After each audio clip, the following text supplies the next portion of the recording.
प्रिय आत्मन, मनुष्य का सबसे बड़ा खजाना बाहर कहीं नहीं है। ना धन है, ना सत्ता है, ना ही कोई दौलत।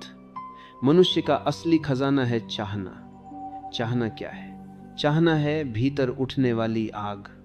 चाहना है वह पुकार जो आत्मा की गहराइयों से उठती है। चाहना है वह बीज जिसमें भविष्य का संपूर्ण वृक्ष छिपा हुआ है। तुम देखो, मनुष्य भूखा रह सकता है। कई बार लोग तपस्या में, साधना में भूख प्यास सह लेते हैं। मनुष्य प्यासा रह सकता है, रेगिस्तान में महीनों भटक जाता है, बिना पानी के भी किसी तरह जी लेता है। लेकिन अगर मनुष्य के भीतर चाहना ही न रहे तो जीवन रुक जाता है। जीवन का सार ही चाह है। जो चाहेगा नहीं वो जिएगा कैसे? जीवन तो आंदोलन है, और आंदोलन की जड़ है इच्छा, चाह, आकांक्षा। एक छोटा बच्चा जब जन्म लेता है तो रोता है। क्यों रोता है? क्योंकि वह चाहता है कि कोई उसे गोद में उठाए, उसे सुरक्षा दे, उसे दूध पिलाए। जन्म के पहले क्षण से लेकर मृत्यु तक मनुष्य का पूरा सफर चाह से बुना हुआ है। तुम चाहो तो समझो पेड़ की जड़ें मिट्टी से चिपकी रहती हैं। क्यों? क्योंकि वे चाहती हैं कि पानी मिले, जीवन मिले। सूरज की ओर हर पौधा मुड़ता है। क्यों? क्योंकि वह प्रकाश चाहता है, ऊर्जा चाहता है। नदी बहती है सागर की ओर। क्यों? क्योंकि उसकी चाह है समर्पण की, मिल जाने की। और मनुष्य की चाह और भी गहरी है। वह केवल रोटी, पानी, मकान पर नहीं रुकती। मनुष्य अनंत चाहता है। वह चाहता है प्रेम, चाहता है स्वतंत्रता, चाहता है सत्य। कभी वह ईश्वर की खोज में निकलता है, कभी ध्यान की ओर, कभी मुक्ति की ओर। इसलिए मैं कहता हूं, मनुष्य की सबसे बड़ी शक्ति है चाह। लेकिन ध्यान रखना, यह चाह दो तरह की होती है। एक चाह सतही है, बाहर से उधार ली हुई। तुम्हारे माता पिता ने कहा कि डॉक्टर बनो तो तुमने चाह लिया। समाज ने कहा कि अमीर बनो तो तुमने चाह लिया।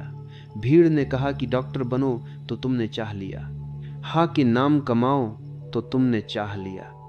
यह चाह सच्ची नहीं होती, यह बस बोझ है। ऐसी चाह पूरी हो भी जाए तो सुख नहीं मिलता। और दूसरी चाह होती है भीतर से उठने वाली, आत्मा की गहराई से जन्मी हुई।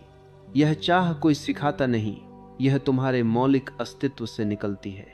यही तुम्हारी असली शक्ति है।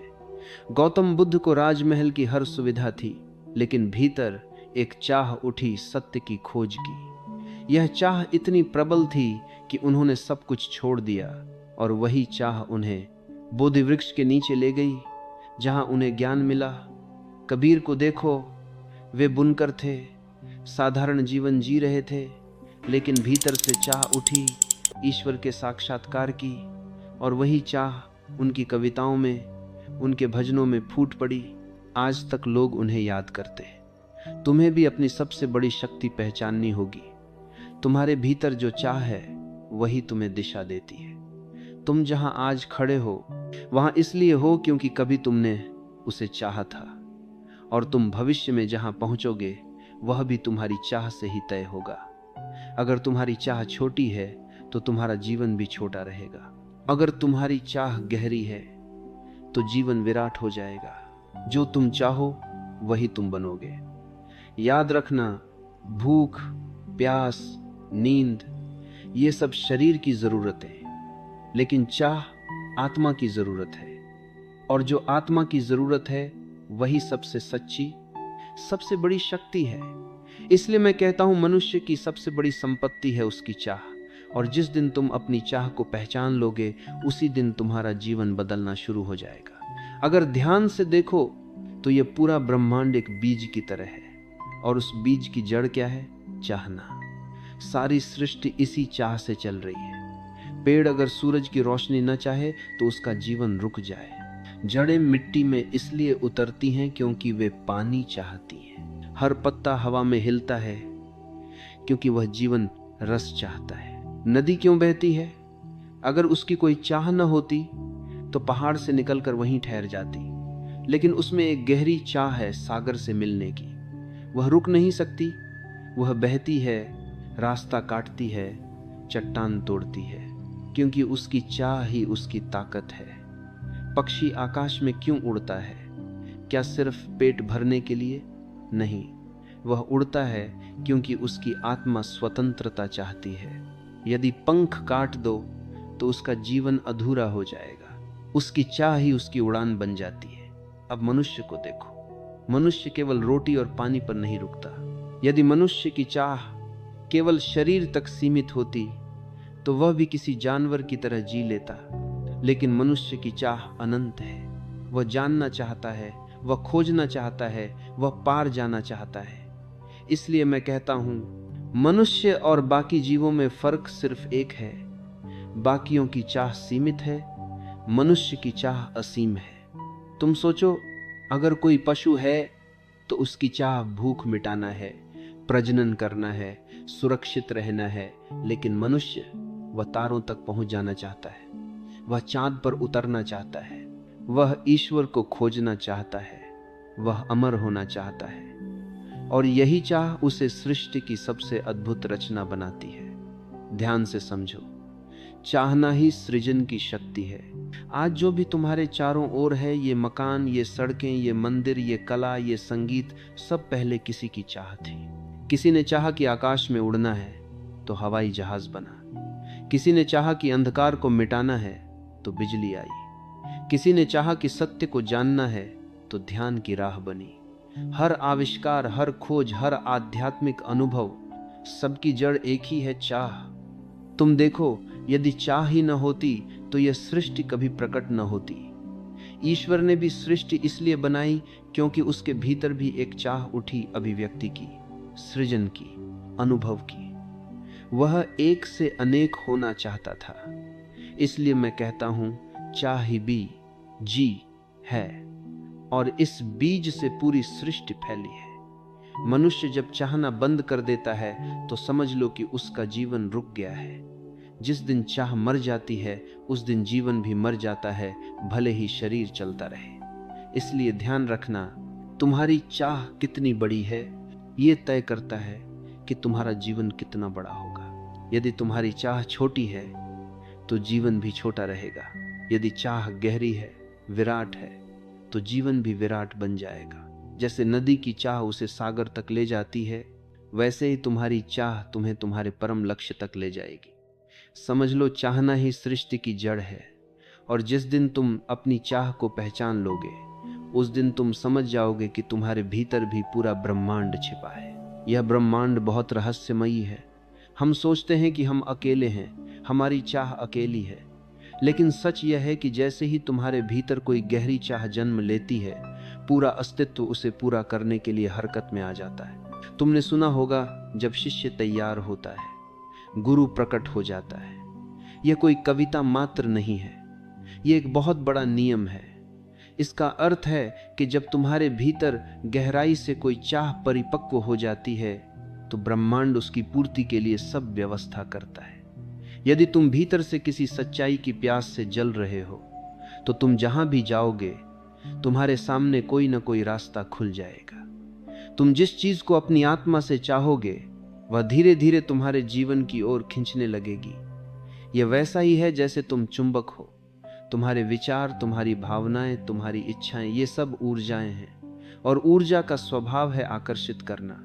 तुम भीतर जो भी बोओगे वही बाहर की दुनिया में खींच कर आएगा। यदि तुम हर समय यही सोचते हो कि मैं दुखी हूं, मैं असफल हूं, मैं कुछ नहीं कर सकता, तो धीरे धीरे परिस्थितियां भी वैसी ही बनने लगेंगी, क्योंकि तुम हौरी ऊर्जा उसी दिशा में फैल रही है और ब्रह्मांड वही वापस लौट आ रहा है। लेकिन यदि तुम भीतर यह अनुभव करते हो कि मैं आनंद हूं, मैं प्रेम हूं, मैं सफलता हूं, तो यह अनुभूति तुम्हें वैसे ही अवसर, वैसे ही लोग, वैसी ही परिस्थितियां आकर्षित करके लाएगी। याद रखना, ब्रह्मांड निष्पक्ष है। वह यह नहीं देखता कि तुम्हारी चाह अच्छी है या बुरी, वह केवल यही देखता है कि तुम्हारी चाह कितनी प्रबल है। जितनी प्रबल होगी उतनी जल्दी वह वास्तविकता का रूप ले लेगी। तुमने देखा होगा, कभी कभी कोई छोटा सा बच्चा एक चीज के पीछे अड़ जाता है। वह रोता है, चिल्लाता है, जिद करता है और अंततः परिवार हार मान लेता है। ऐसा क्यों होता है? क्योंकि उसकी चाह इतनी साफ, इतनी स्पष्ट, इतनी सशक्त होती है कि सबको झुकना पड़ता है। ठीक यही नियम जीवन में काम करता है। अगर तुम्हारी चाह साफ है, गहरी है और उस पर तुम्हारा विश्वास है, तो पूरा ब्रह्मांड भी तुम्हारे सामने झुक जाएगा। गौतम बुद्ध को देखो, उनके भीतर एक ही चाह थी, सत्य की खोज। उनकी यह चाह इतनी गहरी थी कि उन्होंने सब कुछ त्याग दिया और अंततः अस्तित्व ने उन्हें वही दिया जो वे चाहते थे। रामकृष्ण परमहंस को देखो, उनकी चाह केवल मां काली के दर्शन की थी और वह चाह इतनी प्रबल थी कि मूर्ति में भी देवी सजीव हो उठी। यह नियम है, चमत्कार नहीं। तुम्हारी चाह तुम्हारी वास्तविकता बन जाती है, लेकिन ध्यान रखना, यह तभी होता है जब चाह सतही न होकर आत्मा से उठी हो। सिर्फ जबान से चाहने से कुछ नहीं होता, सिर्फ कल्पना करने से कुछ नहीं बदलता। जब चाह हृदय की गहराई से उठे, जब वह तुम्हारे रक्त में, तुम्हारी सांसों में समा जाए, तब ब्रह्मांड उसे नकार ही नहीं सकता। याद रखो, जैसा चाहोगे वैसा पाओगे। तुम्हारे भीतर की चाह ही तुम्हारे बाहर की दुनिया को आकार देती है। यदि तुम प्रकाश चाहोगे तो प्रकाश मिलेगा, यदि तुम अंधकार चाहोगे तो अंधकार ही मिलेगा। अस्तित्व हमेशा तुम्हारे साथ है। तुम्हारा काम सिर्फ इतना है कि अपनी चाह को साफ करो, गहरा करो और उस पर विश्वास रखो। फिर देखो जीवन कैसे बदलता है। जीवन वैसा नहीं है जैसा तुम्हारे बाहर दिखाई देता है। जीवन वैसा है जैसा तुम भीतर से उसे सोचते हो, कल्पना करते हो और मानते हो। तुम्हारी चाह और तुम्हारी कल्पना मिलकर तुम्हारे जीवन की तस्वीर बनाते हैं। तुम देखो, हर दिन तुम्हारे भीतर हजारों विचार आते हैं। हर विचार एक बीज की तरह है। अगर तुम बार बार यही दोहराते हो कि मैं दुखी हूं, मैं असफल हूं, मैं किसी काम का नहीं हूं, तो तुम अपने ही जीवन में ये बीज बो रहे हो। और जब ये बीज पनपेंगे तो तुम्हें वैसी ही परिस्थितियां, वैसा ही वातावरण मिलेगा जो तुम्हारे विचारों से मेल खाता है। मन बहुत ताकतवर है। ये एक दर्पण की तरह है। जैसा तुम इसमें डालोगे वैसा ही यह बाहर परावर्तित करेगा। अगर तुम इसमें नकारात्मकता भरते हो तो जीवन भी तुम्हारे चारों ओर अंधेरा कर देगा, और अगर तुम इसमें सकारात्मकता, विश्वास और आनंद भरते हो तो पूरा अस्तित्व तुम्हारे लिए उजाला कर देगा। कल्पना सिर्फ खेल नहीं है, यह बहुत बड़ी सृजन शक्ति है। सारी रचनाएं, सारे आविष्कार पहले कल्पना में ही जन्म लेते हैं। हवाई जहाज आकाश में उड़ने से पहले किसी के मन में कल्पना के रूप में उड़ा था। बिजली के बल्ब ने अंधकार मिटाने से पहले एडिसन की कल्पना में उजाला किया था। कविता लिखने से पहले कवि के मन में वह कल्पना के रूप में नाचती है। चित्रकार की कूची चलने से पहले चित्र उसकी आंखों के भीतर ही बन चुका होता है। यानी तुम्हारी कल्पना ही तुम्हारे यथार्थ की जननी है। लेकिन समस्या यह है कि लोग इसे समझते नहीं। वे अपनी कल्पना का उपयोग चिंता, भय और नकारात्मक सोच में करते हैं। कोई सोचता है कहीं असफल न हो जाऊं, कोई सोचता है लोग क्या कहेंगे, कोई कल्पना करता है भविष्य अंधकारमय है, और फिर वे हैरान होते हैं कि जीवन कठिन क्यों है। लेकिन वे भूल जाते हैं कि उन्होंने खुद ही ये तस्वीर बनाई थी। अगर तुम अपनी चाह और कल्पना को सकारात्मक बना लो तो जीवन का पूरा नक्शा बदल सकता है। अगर तुम हर सुबह ये महसूस करो कि मैं आनंद हूँ, मैं प्रेम हूँ, मैं सफलता हूँ, मैं संपूर्ण हूँ, तो धीरे धीरे तुम्हारे भीतर की ऊर्जा बदल जाएगी, तुम्हारी चाल बदल जाएगी, तुम्हारी आंखों में चमक आ जाएगी, तुम्हारे चारों ओर का वातावरण बदलने लगेगा। और यही नहीं, तुम्हारे विचार और कल्पना केवल तुम्हारे भीतर ही नहीं रहते, वे तरंगों की तरफ बाहर भी फैलते हैं। जैसे कोई तालाब में पत्थर डाले तो लहरें फैल जाती हैं, वैसे ही तुम्हारी चाह और कल्पना की लहरें भी पूरे अस्तित्व में फैल जाती हैं, और फिर वे वैसी ही परिस्थितियां और लोग तुम्हारे पास खींच लाती हैं जिनसे मिलकर तुम्हारी चाह पूरी हो सके। इसलिए याद रखो, तुम जो सोचते हो वैसा ही बनने लगते हो। मन एक सृजन का उपकरण है। अगर इसे सजग होकर इस्तेमाल करो तो यह तुम्हें ऊंचाइयों पर पहुंचा सकता है, और अगर इसे अचेतन होकर चलने दो तो यह तुम्हें गहरी खाई में गिरा सकता है। अपनी चाह को साफ करो और अपनी कल्पना को ऊंचाई दो। अपने भीतर यह भाव भरो कि मैं ईश्वर का अंश हूँ, मैं शांति और प्रेम का स्रोत हूँ, मैं जो चाहूँ उसे रच सकता हूँ। फिर देखना, ब्रह्मांड तुम्हारे सामने अपने सारे द्वार खोल देगा। जो तुम कल्पना करोगे वही धीरे धीरे तुम्हारी सच्चाई बन जाएगा। सिर्फ चाह लेना ही पर्याप्त नहीं है। चाहना बीज है, लेकिन बीज को फल बनने के लिए कर्म का सहारा चाहिए। बीज को मिट्टी चाहिए, पानी चाहिए, धूप चाहिए। अगर तुम बीज बोकर बैठ जाओ और कहो कि अब वृक्ष अपने आप उग जाएगा, तो यह अज्ञान है। चाहना पहला कदम है, लेकिन दूसरा कदम है कर्म। दोनों का मेल ही जीवन को पूर्ण बनाता है। अगर तुम चाहते हो कि शरीर स्वस्थ हो, लेकिन तुम कर्म न करो, न व्यायाम, न ध्यान, न उचित आहार, तो चाह अधूरी रह जाएगी। बीज तो बोया लेकिन पानी नहीं दिया।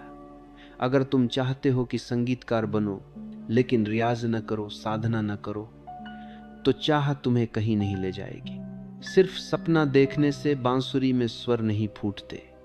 उसके लिए उंगलियों का अभ्यास चाहिए, सांस का अनुशासन चाहिए। याद रखो, कर्म ही चाह को वास्तविकता में ढालता है। चाह तुम्हारे भीतर की आग है और कर्म उस आग को दिशा देता है। अगर आग हो लेकिन चूल्हा न हो, बर्तन न हो, तो भोजन पक नहीं सकता। कई लोग केवल चाह में जीते हैं। वे कहते हैं, काश मैं अमीर होता, काश मुझे प्रेम मिलता, काश मैं ध्यान में गहराई तक पहुंच जाता। लेकिन ये सब काश अधूरे रहते हैं, क्योंकि इनके पीछे कर्म नहीं है। तुम देखो, गौतम बुद्ध ने केवल मुक्ति की चाह नहीं रखी, उन्होंने कर्म किया, राजमहल छोड़ दिया, तपस्या की, ध्यान में बैठे, रात दिन साधना की। अगर वे सिर्फ सोचते रहते और कर्म न करते तो वे बुद्ध नहीं बनते। महावीर ने सिर्फ सत्य की चाह नहीं रखी, उन्होंने जंगलों में भटक कर साधना की, तप किया, अनुभव किया, और तभी वे महावीर कहलाए। यानी चाह और कर्म का मिलन ही चमत्कार रचता है। लेकिन एक और गहराई समझनी है। कर्म का अर्थ सिर्फ बाहरी गतिविधि नहीं है। कर्म का अर्थ है जागरूकता के साथ कार्य करना। अगर तुम मशीन की तरह कर्म करते हो तो वह कर्म फलदायी नहीं होगा। अगर तुम सजगता से, पूर्ण ध्यान से कर्म करते हो तो वही कर्म चाह को रूप देता है। बीज बोना भी कर्म है, लेकिन उसे प्रेम से सींचना, ध्यान से देखना, यह और गहरा कर्म है। अस्तित्व केवल चाहने वालों को वरदान नहीं देता, वह उन लोगों को वरदान देता है जिनकी चाह प्रबल हो और जो उस चाह को कर्म से सींचे। अगर तुम प्रेम चाहते हो तो तुम्हें स्वयं प्रेमी बनना होगा। अगर तुम आनंद चाहते हो तो तुम्हें ध्यान का मार्ग चुनना होगा।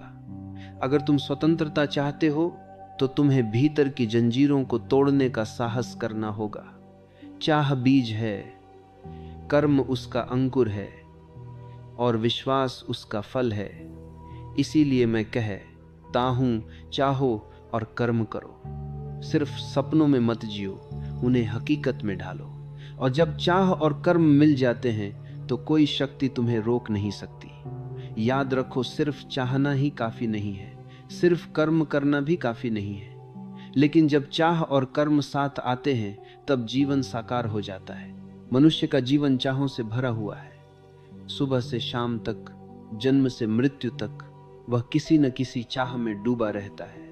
लेकिन जरा ठहर कर देखो, क्या सारी चाहें एक जैसी हैं? नहीं।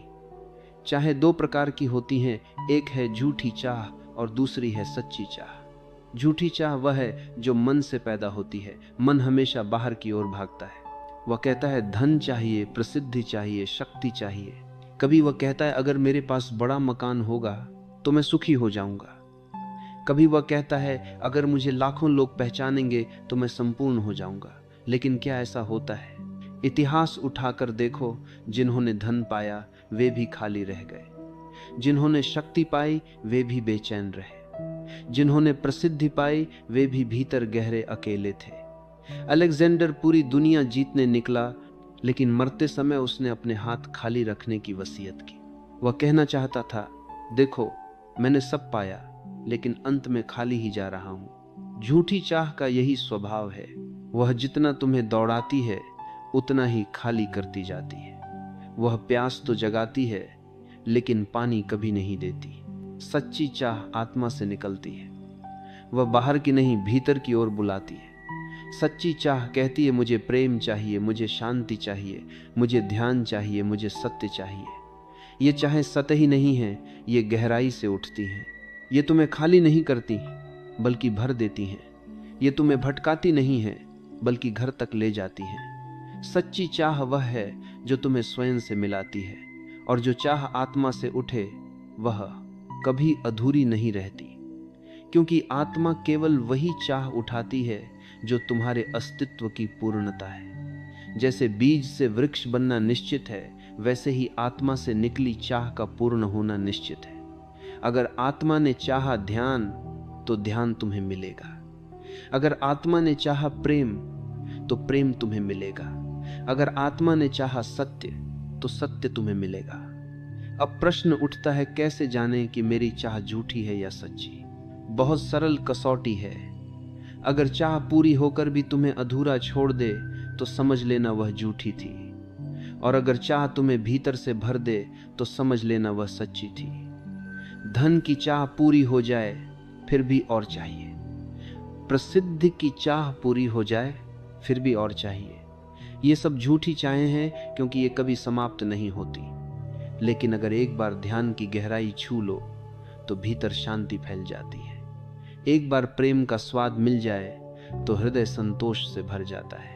ये सच्ची चाहें हैं क्योंकि ये तुम्हें तृप्त करती हैं। जीवन एक चुनाव है, या तो तुम झूठी चाहों में खोकर बाहर भागते रहो, या फिर सच्ची चाह को पहचान कर भीतर उतर जाओ। झूठी चाहें तुम्हें बंधन देती हैं, सच्ची चाहें तुम्हें मुक्ति देती हैं। झूठी चाहें तुम्हें थका देती हैं, सच्ची चाहें तुम्हें आनंद से भर देती हैं। इसीलिए मैं कहता हूं, सच्ची चाह को पहचानो, क्योंकि वही तुम्हारा मार्ग है, वही तुम्हारा सत्य है।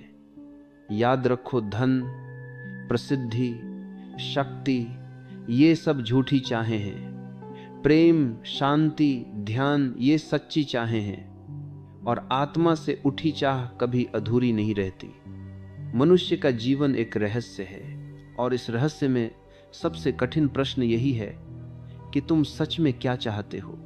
अगर तुम गहराई से देखो तो पाओगे कि अधिकांश लोग कभी इस प्रश्न का उत्तर ही नहीं खोजते। वे बिना सोचे समझे दौड़ते रहते हैं, कभी धन के पीछे, कभी प्रसिद्धि के पीछे, कभी संबंधों के पीछे। लेकिन जरा पूछो, ये चाह उनकी अपनी है या किसी और की? अक्सर यह चाह उधार होती है। बचपन से समाज हमें भरता है। माता पिता कहते हैं डॉक्टर बनो, इंजीनियर बनो। शिक्षक कहते हैं अच्छा पद पाओ। समाज कहता है पैसा कमाओ, नाम कमाओ। फिल्में, विज्ञापन, मीडिया हर पल ये समझाते हैं कि अगर तुम्हारे पास ये वस्तु है तभी तुम सफल हो। धीरे धीरे मनुष्य भूल जाता है कि उसकी असली चाह क्या थी। वह उधार की चाह को अपनी मानकर जीने लगता है, और यही कारण है कि जीवन में इतनी बेचैनी है। तुम दौड़ते हो, पाते हो, लेकिन भीतर संतोष नहीं आता, क्योंकि वह चाह तुम्हारी थी ही नहीं। तो फिर उपाय क्या है? उपाय है ध्यान। ध्यान तुम्हें यह पहचानने में मदद करता है कि तुम सच में क्या चाहते हो। ध्यान का अर्थ है थोड़ी देर मन को शांत करना, भीतर की हलचल को थमाना। जब मन शांत होता है तो आत्मा की आवाज सुनाई देती है, और वही आवाज तुम्हारी सच्ची चाह है। जैसे तालाब की सतह पर लहरें हों तो तुम उसमें अपना प्रतिबिंब साफ नहीं देख सकते, लेकिन जब लहरें शांत हो जाएं तो पानी दर्पण बन जाता है। ठीक वैसे ही जब मन की लहरें शांत होती हैं तो आत्मा की चाह साफ दिखाई देने लगती है। ध्यान में बैठो, कुछ मत करो, बस मौन हो जाओ। धीरे धीरे तुम्हारे भीतर जो नकली परतें हैं जो समाज ने चढ़ा दी हैं वो गिरने लगती हैं, और फिर भीतर से कोमल सी धुन उठती है। कभी वह प्रेम की होती है, कभी शांति की, कभी सत्य की खोज की। ये वही चाह है जो तुम्हारी असली है। ये चाह उधार नहीं है, ये तुम्हारे अस्तित्व की पुकार है। ध्यान का सबसे बड़ा वरदान है स्पष्टता। ध्यान तुम्हें यह दिखाता है कि कौन सी चाह तुम्हें बंधन की ओर ले जा रही है और कौन सी चाह मुक्ति की ओर। मन कहेगा मुझे बड़ा घर चाहिए, बड़ी गाड़ी चाहिए, लेकिन ध्यान में तुम देखोगे कि यह चाह सतही है। ये दूसरों की तुलना से पैदेंगे, ये दूसरों की तुलना से पैदेंगे, यह सतही है, ये दूसरों की तुलना से पैदेंगे, ये दूसरों की तुलना से पैदा हुई है। आत्मा कहेगी मुझे प्रेम चाहिए, मुझे मौन चाहिए, और ये चाह ऐसी है जो तुम्हें भर देती है, तुम्हें घर लौटा देती है। ध्यान तुम्हें प्रामाणिक बनाता है। जब तुम ध्यान से जान जाते हो कि तुम्हारी सच्ची चाह क्या है, तो तुम्हें दूसरों से तुलना करने की जरूरत नहीं रहती। तुम किसी और की नकल नहीं करते, तुम वही बनते हो जो तुम्हें होना था। और जब मनुष्य अपनी असली चाह को जीने लगता है, तभी जीवन में तृप्ति आती है। अन्यथा चाहे पूरी दुनिया भी जीत लो, भीतर खालीपन बना ही रहेगा। याद रखो, अक्सर तुम्हारी चाहें उधार होती हैं, और उधार चाहें कभी तृप्ति नहीं देती।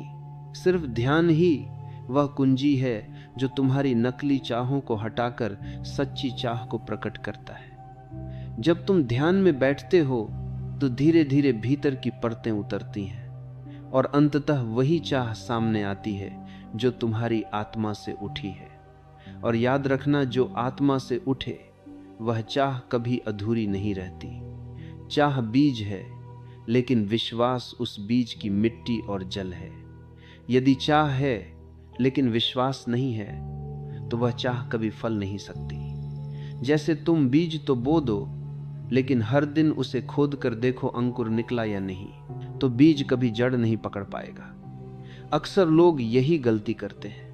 वे चाहते तो बहुत कुछ हैं, स्वास्थ्य, प्रेम, शांति, सफलता, लेकिन भीतर ही भीतर लगातार शंका करते रहते हैं। क्या यह संभव होगा? क्या मैं इसके योग्य हूं? क्या ईश्वर मुझे देगा? याद रखो, जहां शंका आती है वहीं ऊर्जा टूट जाती है। चाह सीधी रेखा में नहीं चल पाती, वह टकरा टकरा कर बिखर जाती है। जैसे नदी बहते बहते जगह जगह पत्थरों से टकरा कर रुक जाए। यदि चाह को पूर्णता चाहिए तो भीतर विश्वास की धारा चाहिए। विश्वास का अर्थ है भीतर, यह दृढ़ निश्चय कि यह चाह पूरी होगी, यह निश्चित है। यह वैसा ही है जैसे किसान बीज बोता है। वह जानता है कि अब वृक्ष निकलेगा। वह हर दिन खोद खोद कर नहीं देखता, उसका विश्वास उसे धैर्य देता है। वह जल देता है, प्रतीक्षा करता है, और समय आने पर बीज अंकुरित हो जाता है। मनुष्य का जीवन भी ऐसा ही है। यदि तुम्हारी चाह सच्ची है और उसके साथ विश्वास है, तो ब्रह्मांड की सारी शक्तियां तुम्हारी सहायता करने लगती हैं। विश्वास अंधापन नहीं है, यह मूर्खता नहीं है, यह अस्तित्व पर भरोसा है। जैसे छोटा बच्चा अपनी माँ की उंगली पकड़कर चलता है, उसे पता है कि माँ उसे गिरने नहीं देगी। ठीक वैसा ही विश्वास चाहिए। जब तुम भीतर से कहो, मैं जो चाहता हूं वह अवश्य होगा, तो यह वाक्य अस्तित्व को संदेश भेज देता है, और अस्तित्व तुम्हारे इस संदेश का उत्तर देता है। शंका बीज को जला देती है। यदि तुम बार बार सोचो शायद न हो, शायद असंभव है, तो चाह की ऊर्जा सूखने लगती है। तुम्हारा ही अविश्वास उसे कमजोर कर देता है। याद रखो, शंका कभी कुछ पैदा नहीं करती, शंका सिर्फ नष्ट करती है, और विश्वास सृजन की शक्ति है। विश्वास का अर्थ ये नहीं है कि तुम बैठे रहो और कुछ न करो। विश्वास का अर्थ है तुम अपने कर्म में पूरी ऊर्जा लगाओ, लेकिन परिणाम को लेकर चिंता न करो। तुम्हें पता हो कि मैंने बीज बो दिया है, अब वृक्ष आना ही है। यह भीतर का संकल्प तुम्हें स्थिर करता है। फिर तुम्हारा ध्यान परिणाम से हटकर कर्म पर केंद्रित हो जाता है, और जब कर्म में संपूर्णता होती है तो परिणाम स्वतः प्रकट होता है। चाह तभी फलती है जब उसमें विश्वास हो। यदि तुम बार बार शंका करोगे तो ऊर्जा बिखर जाएगी। विश्वास ऐसा होना चाहिए जैसे किसान बीज बोकर निश्चित हो जाता है कि अब वृक्ष निकलेगा। चाह बीज है, विश्वास उसका संकल्प है, और कर्म उसका पोषण है। लेकिन एक चौथा तत्व है जो सबसे गहरा है, छोड़ना। जब चाह अपनी परिपक्वता पर पहुंच जाती है तो उसे पकड़े रहना बाधा बन जाता है। जैसे तीर को धनुष पर चढ़ाकर खींचा तो जाता है, लेकिन यदि तुम उसे छोड़ोगे नहीं तो वह लक्ष्य तक कैसे पहुंचेगा। जब चाह समर्पण से मिल जाती है तो जीवन में सहजता आती है। तुम्हारे भीतर से तनाव मिट जाता है और जब तनाव मिट जाता है तो चाह जल्दी पूरी होती है। इसलिए मैं तुमसे कहता हूं, अपनी चाह को पहचानो, उसे प्रेम और ध्यान से पोषित करो, विश्वास रखो और छोड़ दो। तुम्हें वही मिलेगा जो तुम्हें सच में चाहिए। यही जीवन का रहस्य है, यही मुक्ति का मार्ग है।